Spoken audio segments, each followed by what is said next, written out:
Et ben aujourd'hui on se retrouve pour continuer notre petit tour d'horizon de Pixelmator Pro.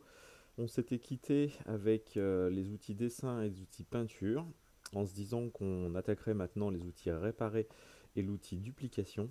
Ces deux outils qui servent beaucoup pour la retouche photo, pour supprimer des choses ou pour faire disparaître des choses. Donc j'ai chargé une photo là sur laquelle vous pouvez voir qu'il y a effectivement pas mal de monde sur un décor de neige, donc quelque chose avec quand même beaucoup de détails, que ce soit sur la texture de la neige ou la texture de la pierre. Et on va commencer par l'outil réparer. Donc j'avais fait une petite vidéo sur Pixelmator tout court avec cet outil réparé à l'époque où il l'avait intégré. Je vous mettrai le lien en description. Et il était formidable déjà à cette époque-là. Maintenant il est relativement plus facile à utiliser encore parce que vraiment, vous voyez, il n'y a que la taille du pinceau, l'échantillonnage de tous les calques à faire. On choisit simplement ces deux critères-là. Je choisis la taille de mon pinceau et si je voulais faire disparaître la dame qui est ici, il suffit de la peindre. L'avantage que ça a, c'est que ça gère un petit algorithme. Donc on n'oublie pas son nombre, hein, parce que sinon on aura un bout. Et voilà, ça ne fait pas que remplacer par une texture qui est équivalente à côté. L'algorithme, il va calculer tous les petits pixels qui sont tous à côté pour essayer de faire quelque chose. Vous voyez, il a essayé de garder la ligne qui était ici grossièrement. On voit que là et là, ça a été dupliqué. Mais bon, sur une texture comme la neige, c'est pas très grave. Et ça, vous allez voir que on peut l'utiliser quasi à l'infini. Si ça part pas du premier coup, on repasse une petite couche dessus pour éviter d'avoir des choses qui sont redondantes. Ça marche aussi sur des cailloux qui sont ici. Là, si je voulais garder juste le petit bonhomme de neige et enlever les gens qui l'ont fait, eh ben, il suffit de peindre, hein. Puis vous allez voir que cet outil-là, il est quand même extraordinaire. Plus ça va, plus on tente des choses qui sont très grosses, et plus on est stupéfait par le rendu que ça peut avoir. Faut pas hésiter de repasser plusieurs fois. Vous voyez, à chaque fois je remets une petite couche moi pour éviter les petits points qui peuvent être très redondants. Mais je vous garantis que là on peut s'approcher, hein, et on a vraiment pas de soucis au niveau pixel. Alors là c'est un JPEG, hein, que j'avais. Donc là ça commence à être de la bouillie de pixels.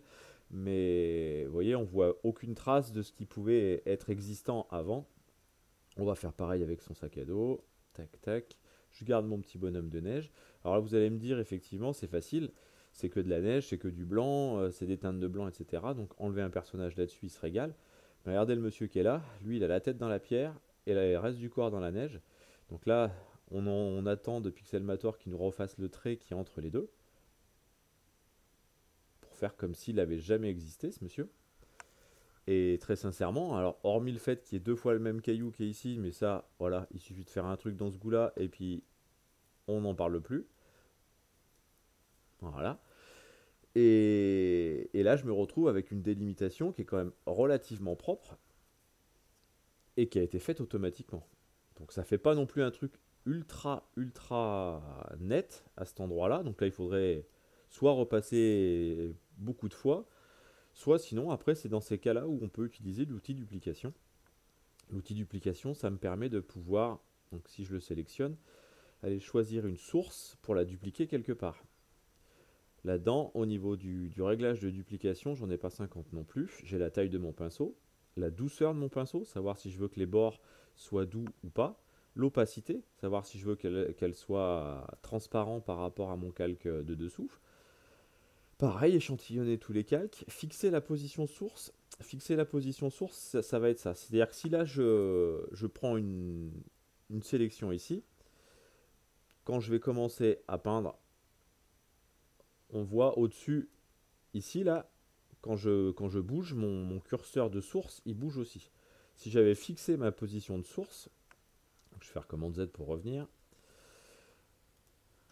que je la déplace directement au premier point ici, je commence à peindre, et quand je relâche, pof, il repart sur le côté là-bas, à la source où je l'avais mis. Donc ça, moi, en général, je le laisse plutôt pas fixé, parce que ça veut dire comme ça, quand vous relâchez votre souris, et ben vous redémarrez là où vous étiez, ça vous permet de pouvoir repartir, etc. beaucoup plus facilement. Et afficher le marqueur source, et ben c'est pour effectivement qu'on puisse avoir une visu sur le marqueur source, sinon j'ai qu'une croix. Et là, voilà, là on l'aperçoit un petit peu sur la neige, là-haut. Mais si j'ai plus le rond qui est autour, il est plus dur à trouver. Donc à quoi ça peut me servir ça? Et bah par exemple, si j'avais voulu qu'il y ait un petit peu moins de neige ici, parce qu'elle fait la moitié de ma photo quasiment, j'aurais pu lui dire que, donc là je suis bien fixé la position source, ok, j'aurais pu lui dire simplement que je voulais que la position de ma terre soit plus basse, c'est-à-dire que là je serais parti pour faire une copie de tout ça. Donc là je vais y aller, je vais lui faire une copie. Alors là, comme du coup j'ai une transition qui va être assez franche, j'ai une position qui va être assez franche, on a plutôt intérêt à aller choisir la transition directement. Pourquoi? Parce que là, quand je vais faire ça, je vais avoir ma transition qui est déjà faite. Donc là, vous suivez le petit curseur qui est en haut, hein, pas celui qui est en bas. Voilà. Et là, maintenant, vous voyez, la transition qui est ici est exactement à l'identique qu'ici. Et là, maintenant, je peux peindre bêtement en reproduisant ce qui est là-haut, hein.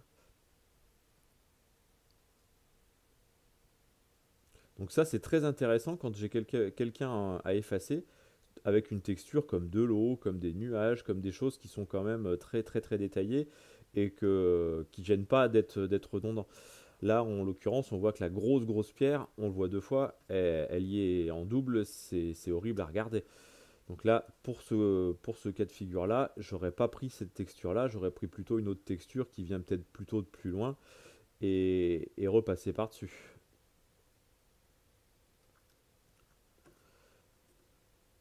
Voilà. Donc vous voyez que là, très sincèrement, on voit pas de délimitation parce que c'est un contenu qui est très propre et qui permet de pouvoir faire ça.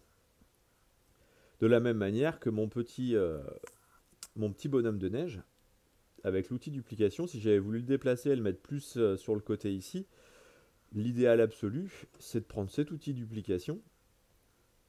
Alors, on a perdu la source, elle est là-haut. Vous voyez, l'intérêt d'avoir le curseur, c'est qu'on voit, il y a des petits pointillés qui nous dirigent vers l'endroit source, parce que là, noir sur noir, on ne l'aurait pas deviné. Et là, mon petit bonhomme de neige, si je voulais le mettre ici, par exemple, bah, je vais le peindre ici, simplement, plutôt que d'aller le détourer, de faire copier-coller, de le remettre de l'autre côté. Et puis bah là, je vais prendre mon outil réparer, et je vais l'effacer d'ici. Pas la peine qu'on l'ait deux fois. Et voilà, en l'espace de deux clics, j'ai simplement déplacé mon petit outil, mon petit bonhomme de neige, pardon, en l'effaçant d'ici, en le dupliquant ici.